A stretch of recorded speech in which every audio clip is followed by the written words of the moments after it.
The smell of roasted chicken filled the kitchen golden and crisp, just the way Mason used to like it when he was 12. I basted it once more and turned off the oven, careful not to burn my wrist on the door. The sides were already done green beans, with garlic mashed potatoes, whipped smooth with real butter, and a peach cobbler cooling on the counter. I set the table for 5. I still used the same stoneware I'd bought in my 30s, slightly chipped now, but it all matched. I didn't expect much. Not a cake. Not a gift. Just a simple meal with the people I shared this house with: my son, his wife Delia, and the grandkids, if they wandered out of their rooms. I poured the last of the sweet tea into the pitcher. Mason never liked it too strong. "Dinner's ready," I called out, wiping my hands on the dish towel. Delia breezed in first, still in her work slacks and barefoot. She was talking on the phone earbuds and laughing at something I couldn't hear. She gave me a quick nod as she passed and grabbed a fork from the drawer. Mason followed, looking at his phone. Neither said a word. The kids came in after twin flashes of energy in socks and hoodies. No one looked at the food. No one looked at me. They sat down, dug in, and started passing dishes across the table like I wasn't standing there. I waited, thinking maybe they'd forgotten the plates. But they hadn't. 4 settings. 4 forks. 4 chairs pulled out. Mine still tucked in. No space left. I stood by the sink hand, still damp from rinsing the chicken pan. The counter was warm behind me, the cobbler untouched. Mason said something about work, Delia answered. They were halfway through the mashed potatoes before Delia looked up and asked, "Did we run out of forks?" I opened the drawer and handed her the 5th one. She passed it to Mason, who dropped his on the floor. He took it without looking at me. A minute later, he turned toward me and said, "Mom, can you grab more napkins? I got them." I didn't say it was my birthday. I didn't remind them I'd cooked every bit of it, cleaned the entire kitchen, and still hadn't sat down. I didn't mention the card I'd found this morning, wedged in the back of the closet, one Mason had drawn in 2nd grade, that read, "You make everything warm." I'd kept it taped to my recipe binder for years, until Delia decided it looked too cluttered on the counter. No one asked me to join. No one made space. So I poured myself a mug of coffee and walked out to the porch. The wind had a bite to it. The air smelled faintly of pine and distant smoke from someone's fireplace. I sat on the swing with my plate on my lap and ate slowly. The house behind me lit up with laughter. One of the kids shouted for more juice. I watched the sun dip behind the neighbor's fence. The porch boards creaked as I shifted my weight, the rhythm familiar. My fork scraped against the plate as I took the last bite of chicken. The coffee was still hot. The dishes were still in the sink when I came back inside. The kitchen smelled of lemon soap and reheated leftovers. Someone had microwaved the cobbler without saying a word. I turned off the light and went upstairs, careful to skip the creaky step. The noise of conversation drifted in from the living room. Delia had friends over again. A few voices I didn't recognize, though. One of them laughed in a way that always sounded more like a bark, the kind of sound that carried down the hall and didn't know how to stop. I passed Mason in the upstairs hallway. He nodded as he stepped aside, earbuds and eyes glazed over from some video or game. I waited for him to say goodnight. He didn't. I kept walking. My room faced the back of the house. I closed the door, but not all the way. Not yet. I sat on the edge of the bed and pulled off my socks. My feet ached.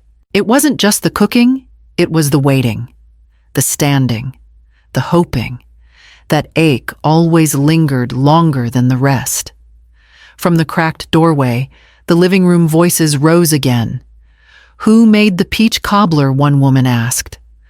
"Oh, Corinne did," Delia said like she'd almost forgotten. "She bakes a lot, keeps her busy." A man laughed. "Does she live with you guys?" "She does," Delia replied quickly, "but she's fine. she likes to keep to herself. There was laughter. Not cruel, not loud, but sharp around the edges. Another voice chimed in. That must be nice. Built-in help. Someone else joked, I need one of those. She's sweet, Delia said, and I could hear her pouring wine. She's just quiet, like background music. You forget she's there sometimes. The room filled with light chuckles again, muffled by wine glasses and casual cruelty.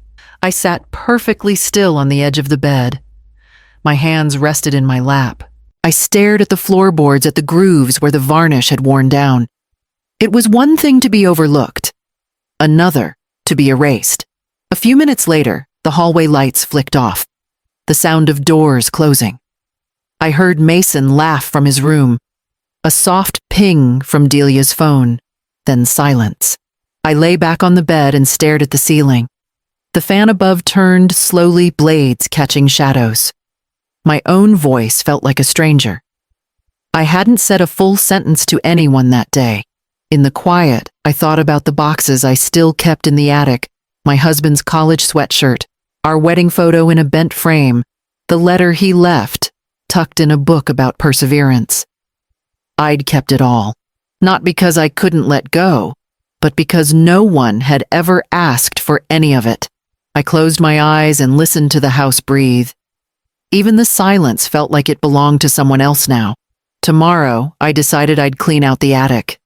Not for them, not to be noticed, just to see what I still had left. I reached over, turned off the lamp, and let the quiet take me. The attic was warmer than I expected for a late March morning. Dust floated like ash in the narrow light slicing through the window pane. I pulled the old storage bins toward me one by one, brushing off the tops and prying open the cracked lids. Most of them held what I remembered, faded baby clothes. Mason's elementary school art projects, a few of my husband's ties, folded neatly in a shoebox labeled church. Nothing remarkable, but still I handled everything with care. I was halfway through the final bin when I found the binder. Not one of mine, this one was newer. Navy blue faux leather with silver rings that still clicked shut like they were barely used.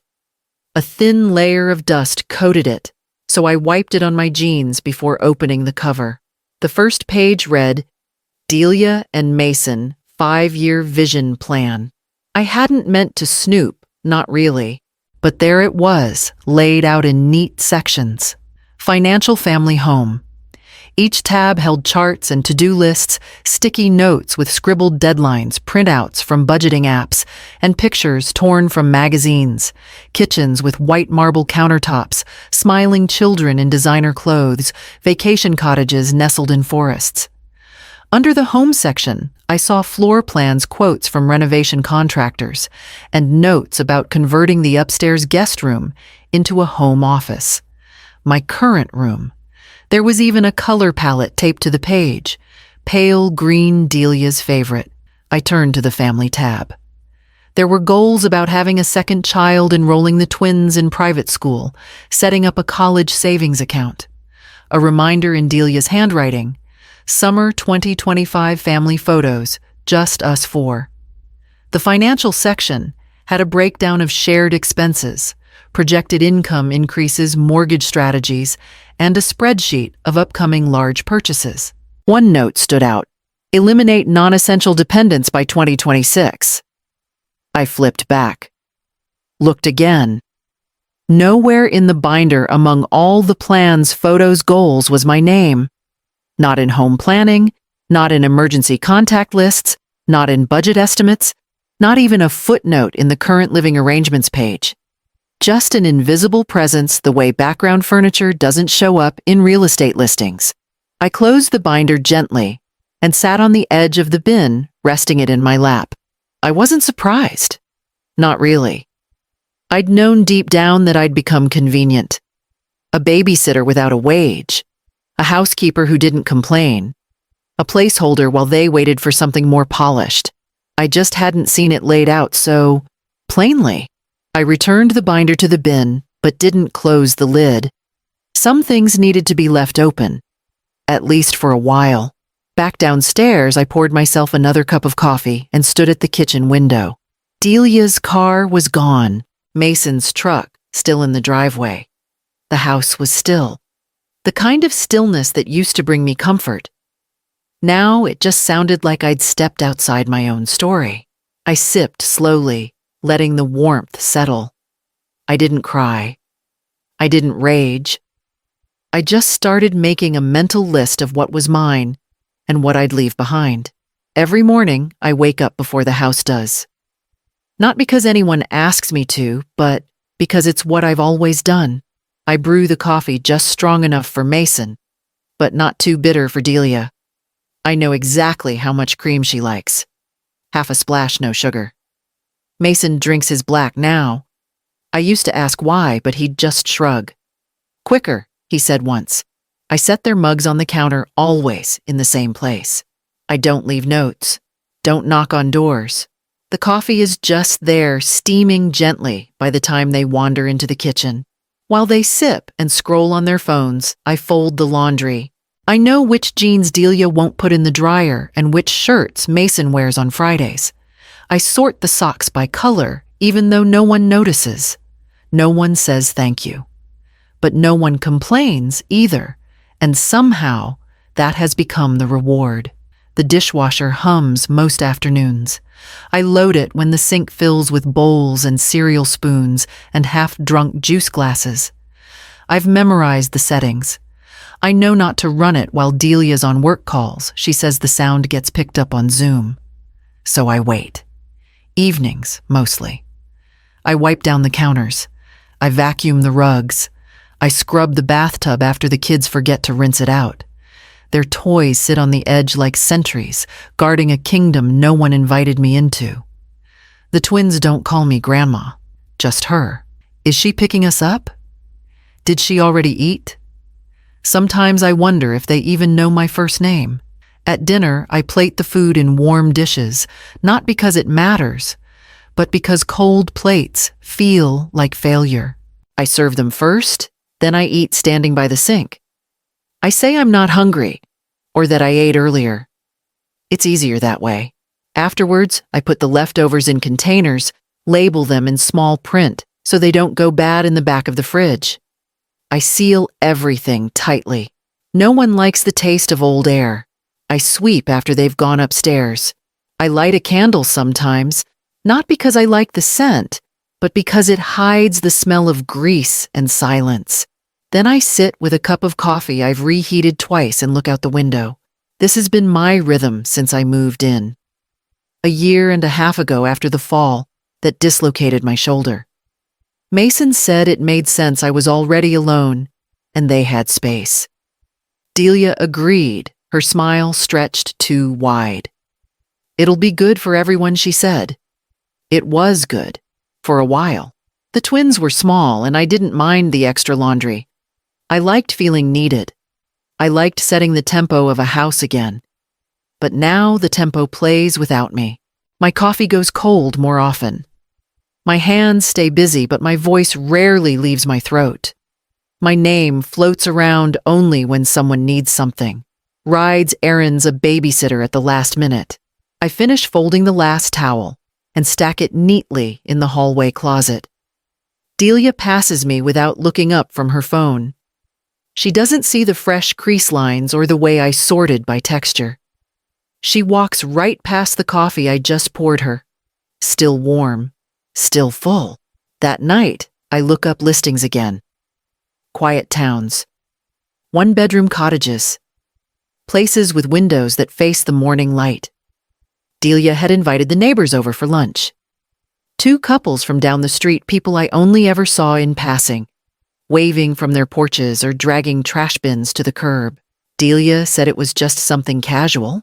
Mason grilled chicken on the deck and I handled everything else. Salad, pasta. Fresh bread, lemonade. I didn't mind the work. It gave me something to do, something to control, too. I stayed in the kitchen while they set up on the patio, arranging platters and condiments.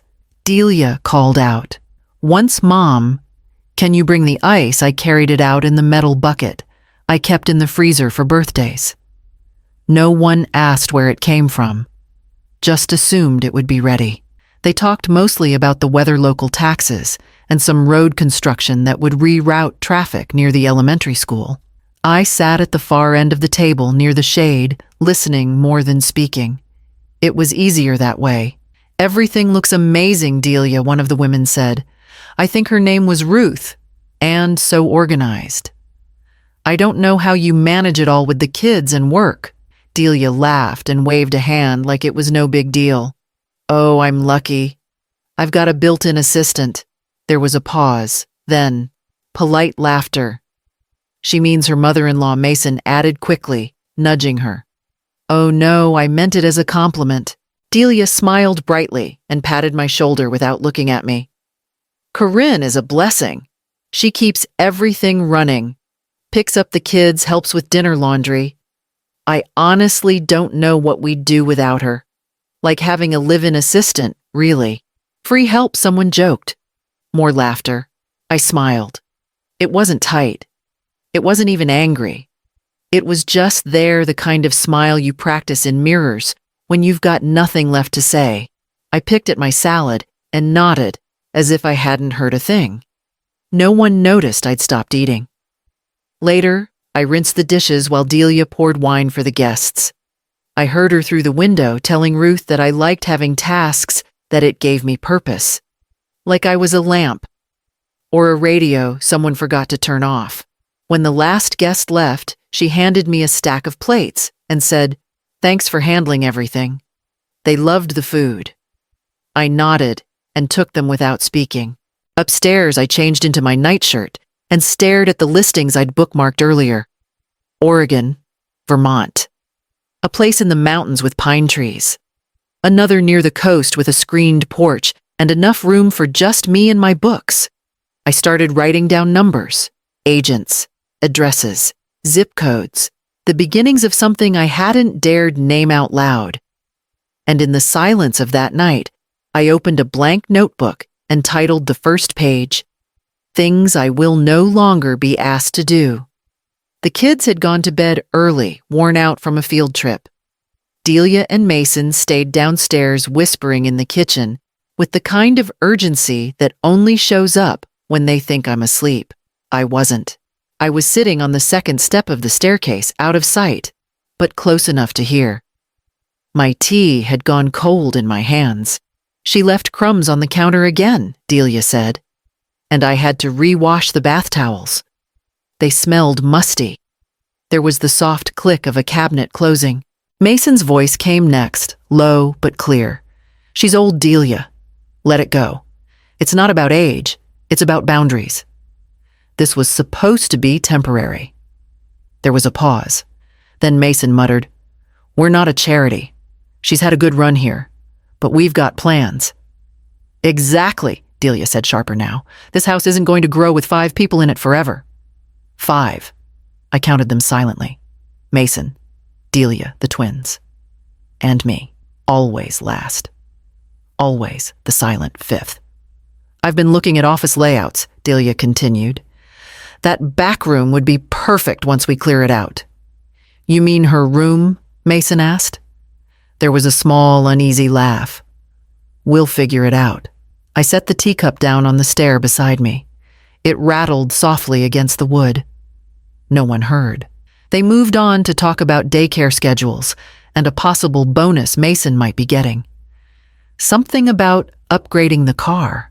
The conversation turned light, then faded altogether as they made their way to the living room. The TV clicked on. Laughter from a sitcom spilled down the hall. I didn't move. "We're not a charity. She's had a good run here." That was how my son spoke about me. Like a car with too many miles. Like a favor that had lasted too long. When I finally stood, my legs felt stiff, but my mind was sharp. No anger. No tears. Just a quiet understanding. I went to my room, closed the door, and opened the drawer where I kept the envelope, my savings log printouts from the listings, the notes I'd taken over the last few weeks. Dates, contacts, a list of what I'd need to pack first. I added one more line under the last entry. Find an agent. Confirm showing.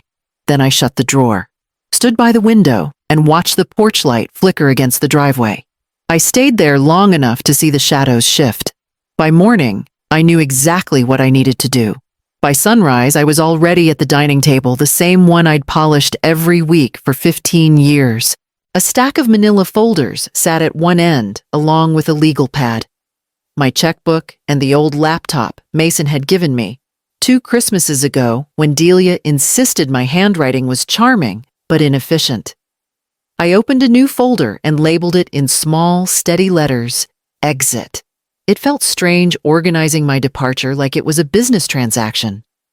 But that's what this had become, hadn't it?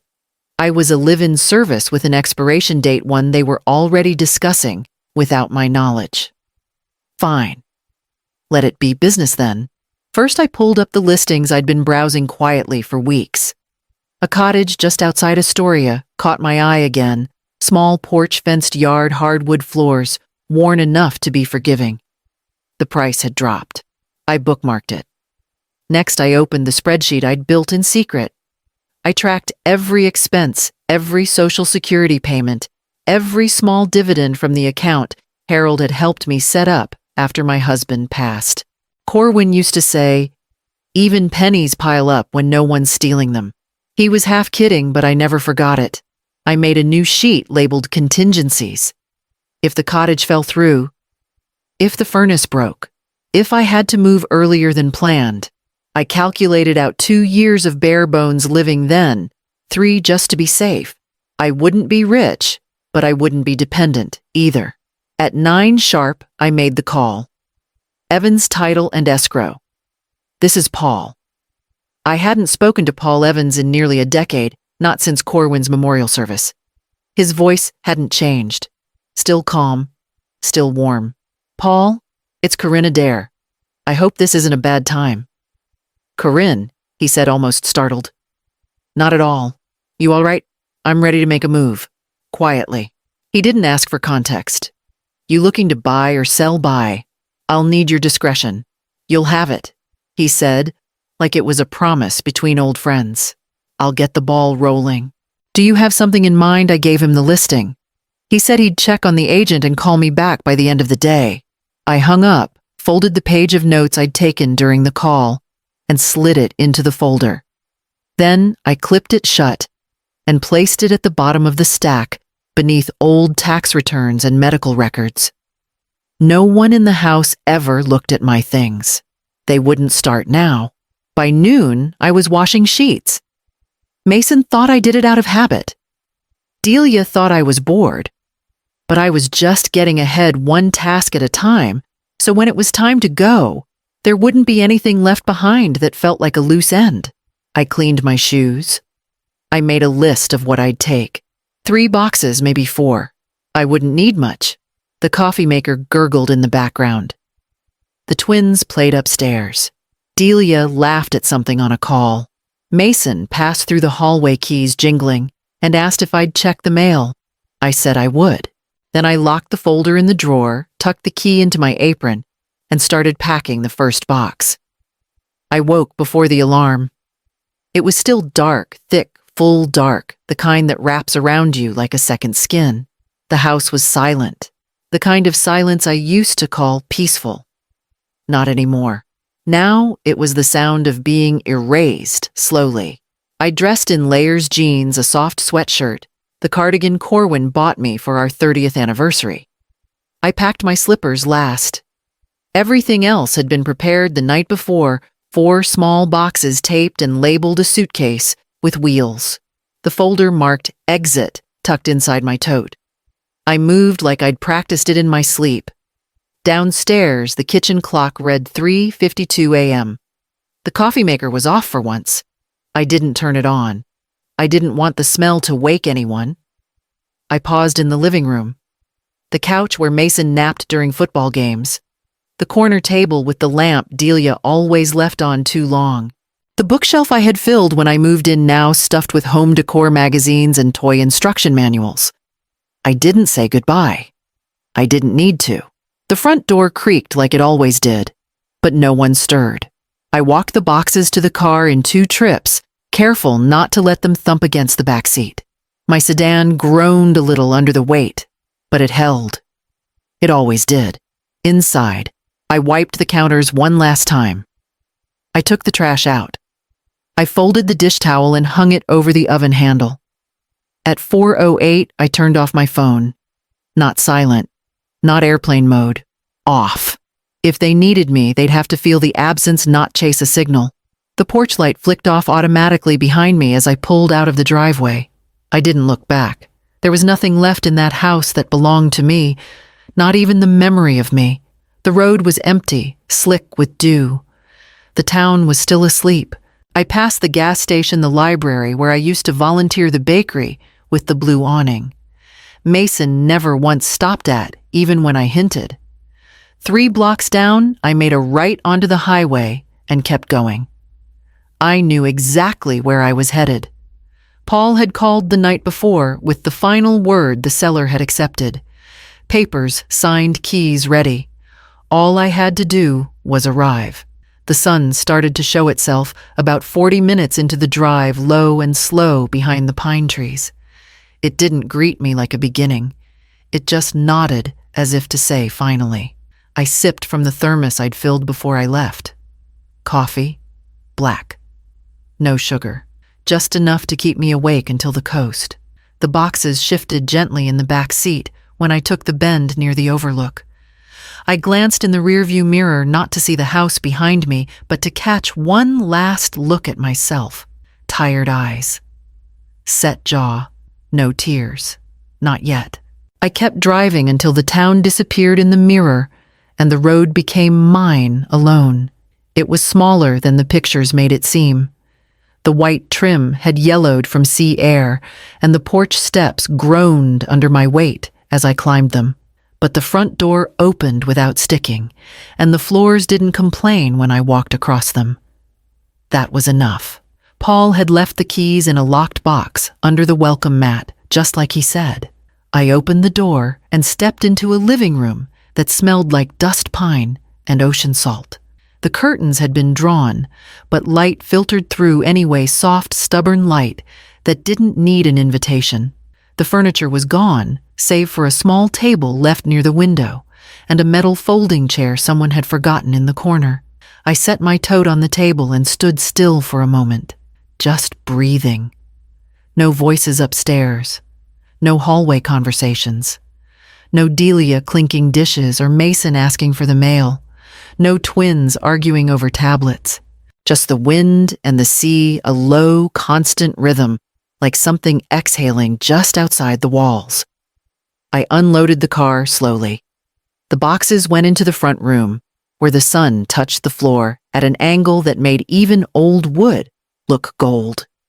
I opened the one labeled kitchen, first just a few mugs, a kettle, my tin of coffee grounds, 2 chipped plates, 1 knife, 1 pan.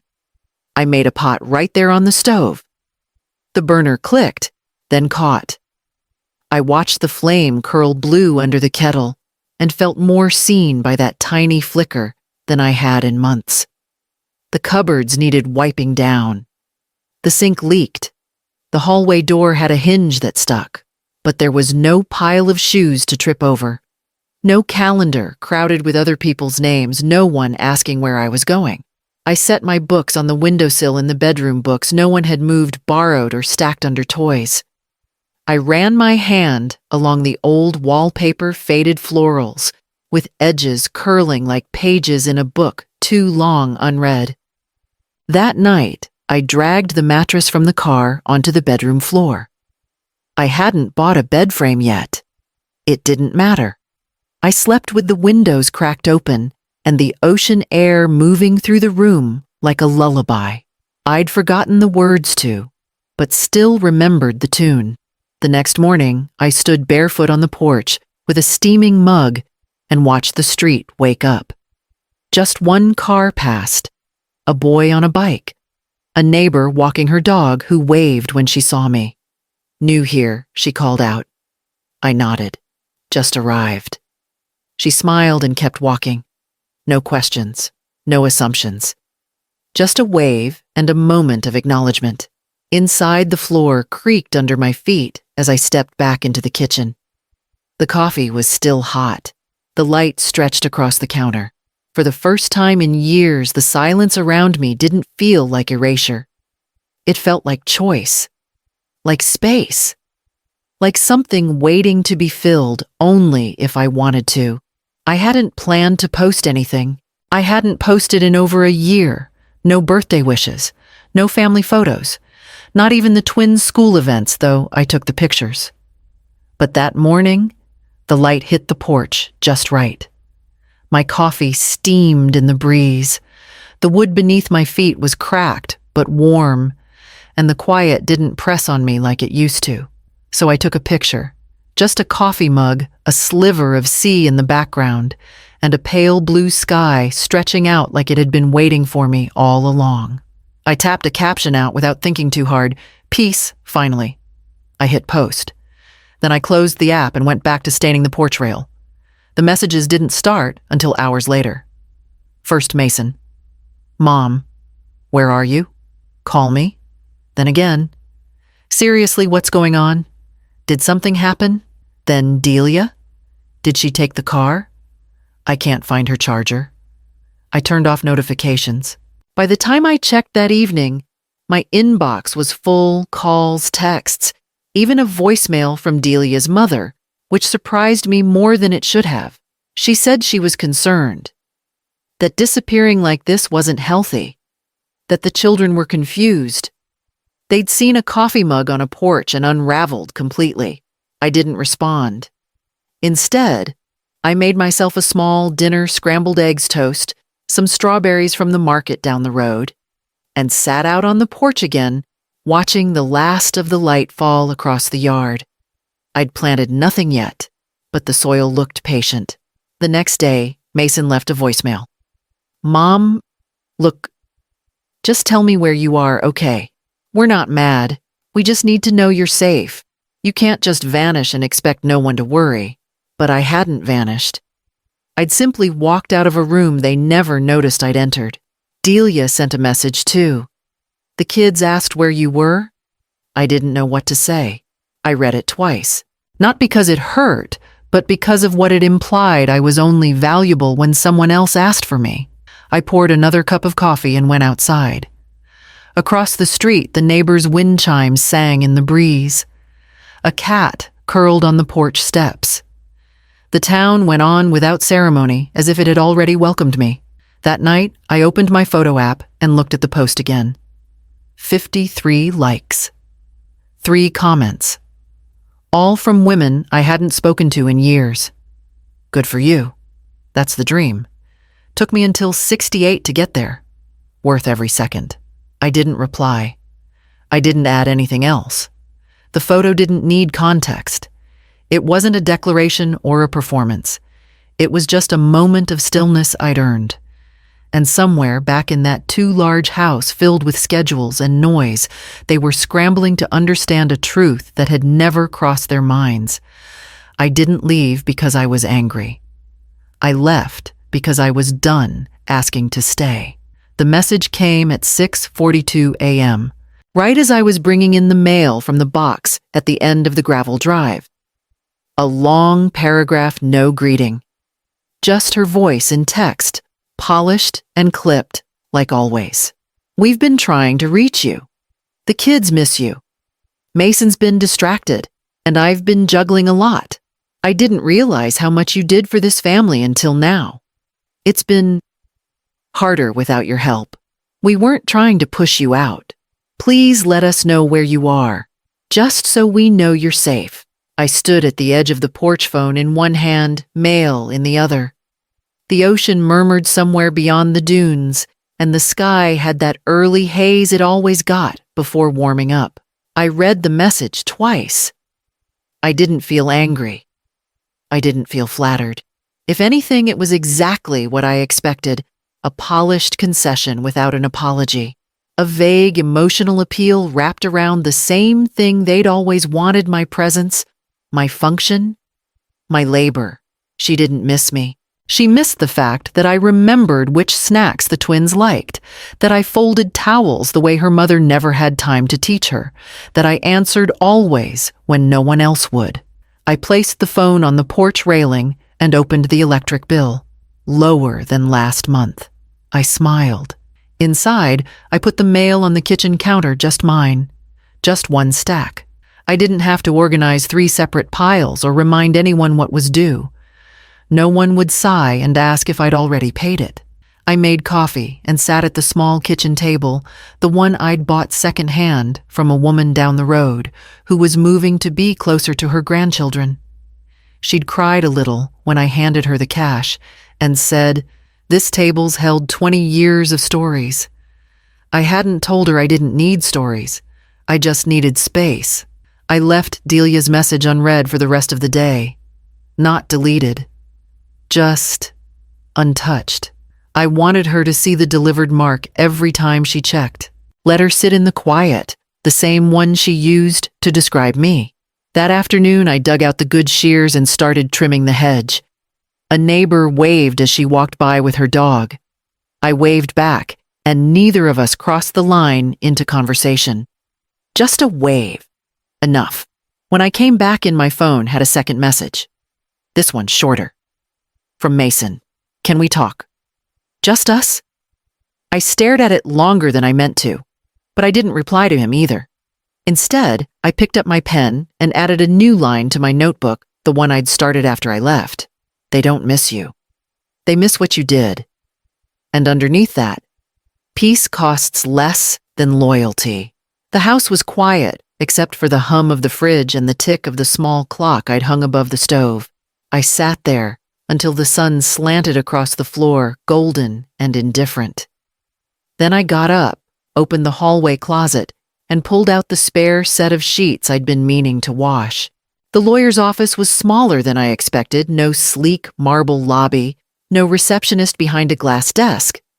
Just a wooden door with gold lettering and the smell of old books and copy paper. It felt honest. That mattered more to me than anything else. I met with a woman named Janine. Mid-40s, clear eyes, no pretense. She shook my hand firmly and offered me water, which I declined. We sat in a quiet room with beige walls and soft lighting, and I handed her the folder. I'd prepared my old Will Corwin's records, my account balances, and a handwritten letter explaining what I wanted now. She skimmed the documents without rushing. "You want to remove your son and daughter-in-law from all distributions?" "Yes," I said. "Entirely." "Understood." She didn't ask why, just made a note. That told me I'd chosen the right person. And instead, she said, turning to the next page, "You'd like to establish a grant fund." I nodded. "For graduating high school seniors from the local district. Low-income students. Creative writing only." She smiled faintly. "That's specific." "I taught English for 27 years, I said. "I remember what it meant when someone believed in your voice before you did." She looked at me differently after that. Not with pity. With recognition. We went through the formalities. Beneficiary changes, executor roles, asset allocation. The house would go to a local charity that restored historical properties. My savings minus final expenses would seed the fund. Nothing extravagant, but enough for a few kids every year to buy books, take the leap, or simply believe that their words mattered. When we finished, Janine printed the documents and placed them in a fresh folder. "You can make changes later, of course."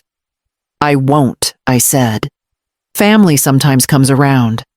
I met her eyes. "I'm not angry. I'm just finished." She nodded once and didn't press again. I signed everything. She notarized.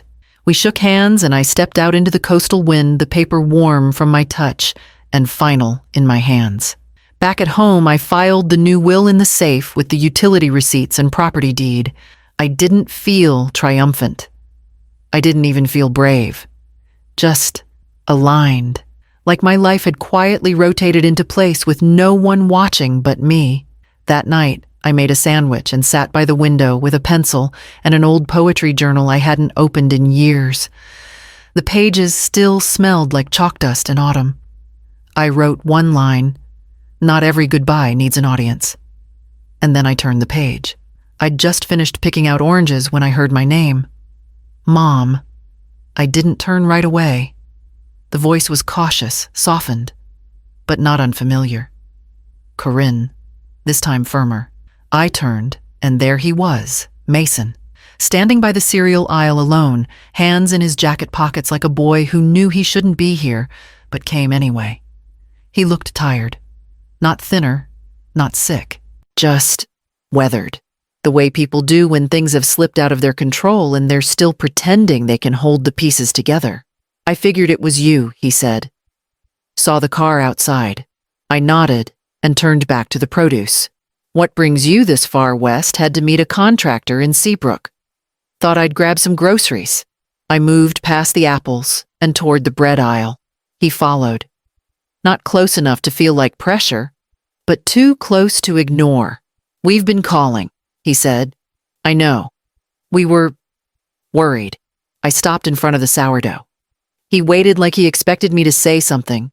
Maybe that I missed them too. Maybe that I understood. "You didn't leave a note," he added quieter. I wasn't expected to. He blinked at that like he hadn't considered it. "Delia's having a hard time?" I raised an eyebrow. "With the kids, with everything. The house, the schedule." "She didn't realize how much you did until it wasn't being done," I said. He nodded slowly. "We're struggling," he finally said. "The kids ask about you, and I think maybe I handled some things wrong." There it was. Not, "I'm sorry." Not, "I hurt you." Just maybe and some things. I waited, watching his face, waiting for him to fill the silence with something honest. He didn't. "She's trying," he added. "Delia. She feels awful." I reached for a loaf and placed it in my basket. "That must be difficult for her," I said flatly. He looked down at his shoes. "You always had this way of keeping things balanced. Even when we didn't see it. I think we took that for granted." I didn't respond. I didn't need to. "Anyway," he said, after a pause, "we're glad you're okay." I turned toward him. "I am." He nodded. "If you ever want to visit or stop by, the kids would love to see you." I studied him. The way he offered me that opening, like it was a favor. "I'll think about it," I said. We stood there for a beat longer. Then he gave a shallow nod and stepped back. "I'll let you finish shopping." He turned and walked down the aisle, his steps slow, like maybe he expected I'd call after him. I didn't. I picked up a jar of honey, checked the label, and moved on to the dairy section. The clerk at checkout asked if I wanted paper or plastic. I said paper. When I stepped back out into the sun, the wind smelled of salt and pine. Mason's car was still in the lot, parked facing mine, but he wasn't inside. I got in, placed my bags on the passenger seat, and sat there for a long moment, letting the silence settle. Then I turned the key, pulled out slowly, and drove away. I saw the car before I saw her. A silver SUV, the same one they used to argue over when Mason insisted he didn't want a third-row seat, and Delia said they'd grow into it. It idled at the edge of my driveway, just behind the wood gate I'd painted sage green last month. The kind of gate that tells people there's a line and that it matters.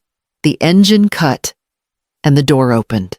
I was on the porch, coffee in hand, the sun low enough behind me to cast long shadows across the gravel. She stepped out slowly, her face blotchy, sunglasses in one hand, a wad of tissues in the other. She didn't call out. She walked up to the gate and stopped, as if she knew better than to touch it. Delia. Her hair was pulled back too tight, and her blouse was the kind she used to wear to brunches she never invited me to. She looked smaller than I remembered. Not physically, just deflated. "Corinne," she said. Her voice cracked on the first syllable. "Please." I didn't move. Just sat there, one hand curled around the warm mug, the other resting on the arm of the chair. "I don't know where to start," she said. I thought I did, but I don't. Still, I said nothing. She sniffed. pulled in a shaky breath. I didn't come here to fight. I didn't come here to God. I don't even know. Mason told me he saw you at the store. I guess I thought maybe if I saw you too, maybe it'd make more sense. She looked down at her shoes. Dust clung to her heels. The twins miss you. They keep asking why you're not around. I didn't know what to say. I told them you needed space. But the truth is I didn't understand how much space we took up. I stared past her to the horizon line where the pines met the sky. The wind picked up. A gust rattled the wind chimes gently. She turned toward the sound, then back to me. I wasn't kind, she said. I told myself I was busy, that I was managing a household, that you were quiet and didn't mind. But I saw what I wanted to see, and I used it to make excuses. Her voice broke again. She dabbed at her face with the balled-up tissue. I'm sorry, she whispered. Not loud enough for me to be sure it was meant for me. Not clear enough to stand on. I know you probably don't want to hear it. I don't blame you. I don't know where else to go with this guilt. I watched her fingers tighten around the tissue. I think I miss you more than I ever admitted, she added, even to myself. Still, I didn't speak. Her shoulders slumped, as if the silence itself was an answer. I'll go, she said. I just needed to try. She turned, slowly walked back to the car and sat for a moment before starting the engine. The SUV backed out, wheels crunching against the gravel, and eased onto the road. She didn't look back. I sat there a long while after she disappeared. The wind shifted. My coffee cooled. The trees whispered nothing in particular, and the gate stayed closed. The cabinet is old steel, powder blue, and heavy as a storm. I found it at a second-hand shop the week after I moved in. It had a dent on the side and a stubborn bottom drawer. The man behind the counter asked if I was sure I wanted it. Positive, I'd said. It sits in the corner of my bedroom now, beneath the window that faces the trees. Sunlight touches it each morning like a ritual. I bought a new padlock, not because I feared anyone would come looking, but because I believe in boundaries. Physical, emotional, legal. I keep everything in there. My revised will, the grant documents, the deed to the house, the insurance forms, the safe deposit key from the bank in town, birth certificates, the car title, Corwin's discharge papers from his time in the Navy, and tucked into a yellow folder, letters I've never sent, one to Mason, one to each of the twins, and a short, blunt one to Delia. They're not written in anger. I made sure of that. I wrote them on clear-headed mornings with coffee in one hand and no noise in the house. They're not apologies or warnings. They're records of choices of silence, of what I won't forget, even if I've stopped talking about it. People think leaving is the loud part. It isn't. The loud part is staying and being erased piece by piece while everyone tells you how lucky you are to be included. The cabinet holds what's left of the life I won't allow them to rewrite. It's not revenge. I don't want them to hurt. I just don't want them to touch what I've built now that they finally noticed I'm missing. Sometimes I sit across from it, cup in hand, and breathe easier, just knowing it's there. Steel doesn't flinch. It doesn't waver. It keeps secrets and promises better than people ever have. Last week I added something new, a photograph. A small one. The porch just after sunrise. A coffee mug. Bare feet. No faces. Just proof. I placed it in a plastic sleeve and tucked it behind the grant documents. Not because it matters to anyone else, but because it matters to me. That morning, I made another copy of the will and brought it to Janine's office for safekeeping. She looked over the pages and nodded as I signed. Looks good, she said. I don't want them contesting anything later. They won't, she assured me. You've made everything airtight. That word airtight sat well in my chest. Not vindictive. Not cruel. Just final. On the way home, I stopped at the market for lemons and coffee filters. The cashier smiled and asked how my week was going. Quiet, I said, which is exactly how I like it. I got home before the wind picked up and brought the ocean smell in through the back windows. I locked the cabinet, set the key back in the drawer beneath my socks, and poured a fresh cup. Out on the porch, I watched the sky turn pale and steady.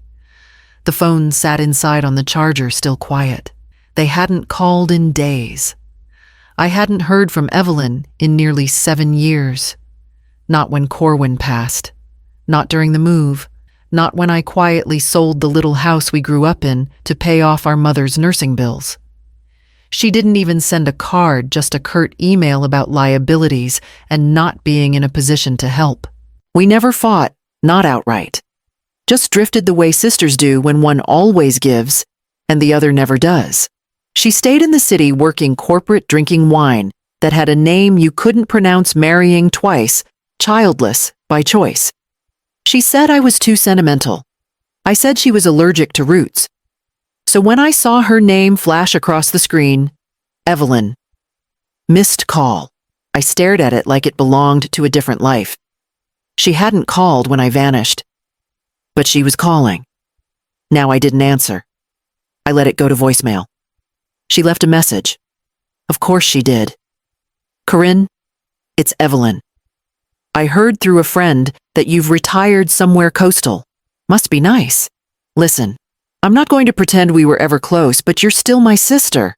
And blood is blood. You shouldn't isolate yourself like this. It's not healthy. You're not getting any younger, and I don't want you to die alone in some fixer-upper surrounded by books and canned soup. She paused, like that would somehow soften what came next. Family matters. You should think about reconnecting, especially with Mason. I hear he's struggling. Maybe it's time to let go of whatever grudge you're holding. Life's short. Don't waste it in silence. She ended the call without saying goodbye. I sat with the message for a long while, the words rattling around like loose nails in a drawer. I didn't replay it. Once was enough. Canned soup and books. That's what she thought of me. She didn't ask if I was well, if I was happy. She didn't ask what it felt like to be betrayed and erased. Just assumed I was holding a grudge like a child refusing to share a toy. Funny how silence suddenly looks like power when you stop giving people access. I deleted the voicemail and went outside to check on the rosemary. I'd planted it by the fence, even though I didn't cook with it often. The scent always reminded me of Corwin's garden, and sometimes memory is reason enough. The wind had knocked over one of the pots. I knelt and fixed it, brushing soil off the rim, pressing it back into place. I worked slowly, deliberately, until the shape returned. Later, I sat at the kitchen table and pulled out a blank envelope. I wrote Evelyn's name on the front, but left the rest empty. I set it on top of the blue cabinet just to see how it looked. Then I went back to my coffee. She wasn't calling because she missed me. She was calling because someone told her I had something she didn't. Peace. The kind you can't inherit. And the kind you definitely can't fake. It was there when I came back from the market, folded construction paper weighed down with a single smooth stone. The paper was bright pink, the kind of color that doesn't weather well. The kind of color no adult would choose on purpose. I stood on the porch for a moment, groceries still in hand, staring at the small offering like it might speak first. The stone was clean, round, carefully placed. I knelt, lifted it, and unfolded the paper. Crayon lines bold and sincere. A house mine, unmistakably mine, even with its off-center chimney and uneven porch rail. 2 figures stood in front. One tall gray hair streaking from the head like a sunburst. One small, smiling, too big for the page. A stick-hand version of us, hand in hand. Above it, in shaky purple letters, me plus grandma. Happy, no signature, no note. But I didn't need one. Lena, Delia's daughter, my granddaughter, 6 years old, a head full of questions and shoes always on the wrong feet. The only one who ever lingered after dinner watching me as I wiped the table. The only one who noticed when I stopped humming in the mornings. I brought the drawing inside, set the groceries on the counter, and sat down slowly. I spread the picture on the kitchen table, smoothing the creases gently with both hands. She hadn't drawn Mason or Delia. Just us. I could still hear her little voice in my memory asking if the birds outside the window were talking to each other or just yelling. The girl who once asked if I'd be her grandma forever and then worried whether forever meant even after the sun goes to sleep. I ran a hand down my face. Not crying, not overwhelmed. Just caught in a place between then and now. It would be easy to call, to thank her, to ask how she was, to hear the voice that had once filled so many quiet corners of my days. But opening the door to her meant opening it to the rest of them, and I wasn't sure the house or I was ready for that. Still, I couldn't throw it away. I stood across the room and opened the blue cabinet. Inside, I moved aside the legal folders and placed the drawing on top, careful not to bend it. The stone I left on the windowsill where it could catch the morning light. The wind outside rustled through the porch screens. Somewhere down the road, a dog barked twice and then fell silent. I took a deep breath and reached for the kettle. Tomorrow, I'd return the favor not directly, not with a phone call, but with something small. A book left in the neighborhood library box. Her favorite, the one about the girl who built tree houses no one else could find. I'd write a note in the front cover. For the girl who sees what others miss. I wouldn't sign it, but she'd know. The bell above the door jingled as I stepped inside. The place smelled like cinnamon and burnt espresso, a combination I didn't mind. It reminded me of staff rooms and field trip mornings. Harold was already there, back booth, same flannel jacket, newspaper, folded but untouched. He raised his hand when he saw me, not waving, just a soft gesture, like someone reaching for a light switch. I ordered my coffee black, no frills, and slid into the seat across from him. He closed the paper and placed it on the table between us. They finally fixed the stoplight on Harbor, he said. Only took them 3 months. And 2 accidents. We both sipped. Harold was one of the first people to speak to me when I moved in. He lived down the hill near the old post office and kept bees in his backyard. We'd talked exactly 3 times before this. Once about the weather, once about the city council cutting library hours, and once when he helped me carry a bag of mulch after I slipped on the curb. He never asked questions, just offered presents. Today was no different. He talked about his dog Franklin Part, border collie, Part trouble, and how the vet said he needed fewer table scraps. I told him about the rosemary growing too wild and how I was thinking of starting tomatoes if the deer didn't get to them first. We didn't mention Mason, or Delia, or any of the echoes I carried in the spaces between sentences. And that was the grace of it. No performance, no confession, just 2 people sitting across from each other sipping coffee while the world spun outside. Harold told me about his late wife. How she never learned to parallel park and used to make up names for birds when she couldn't remember the real ones. I laughed at that, really laughed, not just the polite kind that slips out when you're trying to seem fine. He smiled like he noticed the difference, but didn't make a show of it. When my coffee cooled to the point where I could taste the bitterness, I stood. "Thanks for meeting," I said. "Wasn't doing anything more important," he replied. And I believed him. I left a $1 tip in the jar by the counter and stepped back into the sun, which had broken through the clouds while we were inside. When I got home, the porch was just as I'd left it, quiet, steady. Except now, there was a truck pulling up slowly by the fence, and Mason stepping out alone. He parked the truck by the trees like he didn't want it to be seen from the road. It was the same truck he'd used to move Delia into my house all those years ago when everything still felt full of promise. I recognized the dull scrape along the driver's side, the one he never got around to fixing. Mason stepped out with nothing in his hands. No flowers, no envelope, just himself. I stayed on the porch, He nodded when he saw me like we were strangers acknowledging one another across a quiet street. I saw the shed from the road, he said. The roof's starting to buckle. I didn't speak. Just waited.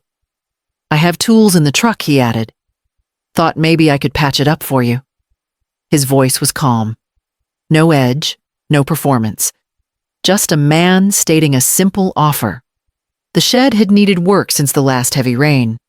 I'd made a note about it weeks ago, something to get to when I had the time and patience.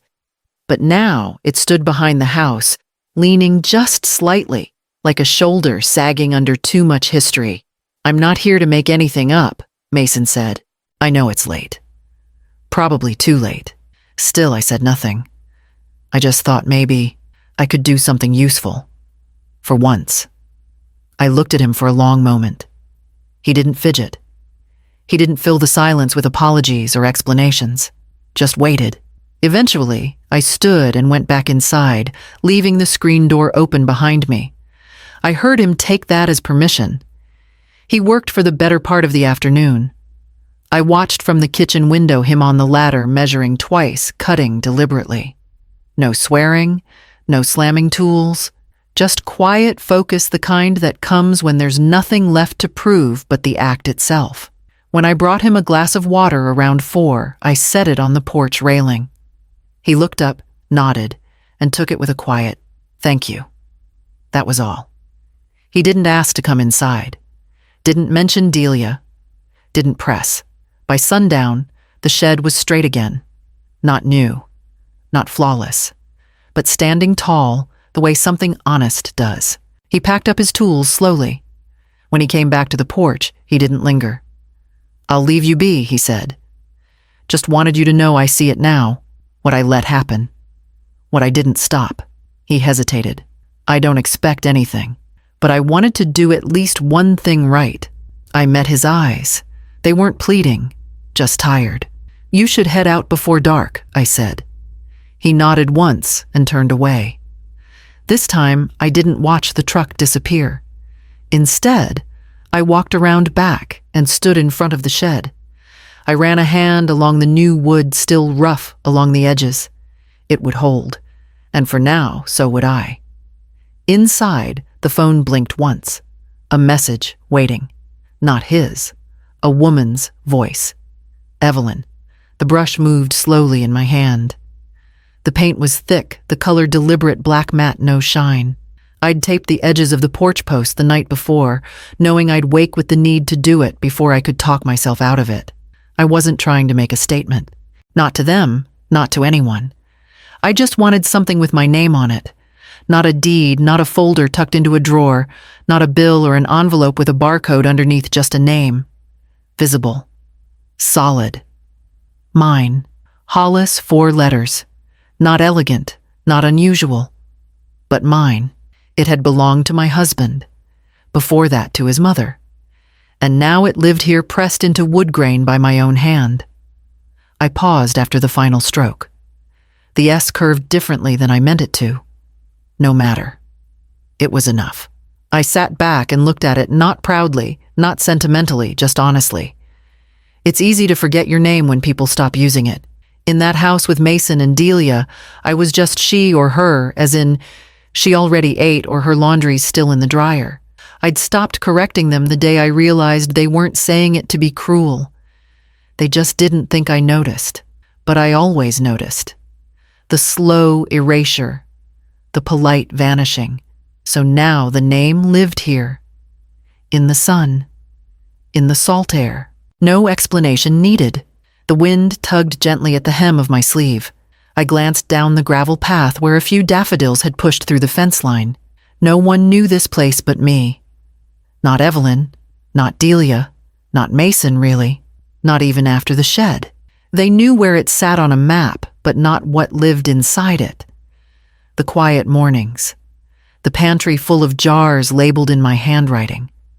The worn quilt across the chair by the window, stitched with initials from a woman I never met, but always imagined. This wasn't hiding. This was living. No performances. No gratitude checks. No proving I still mattered. I let the brush rest on the porch rail.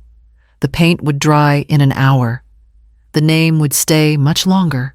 Inside the house smelled faintly of lemon oil and old wood. I poured a cup of coffee and sat by the window. The light filtered in just right, hitting the porch post, casting my name in shadow across the steps. Not loud, not proud, just present. And this time, that was enough.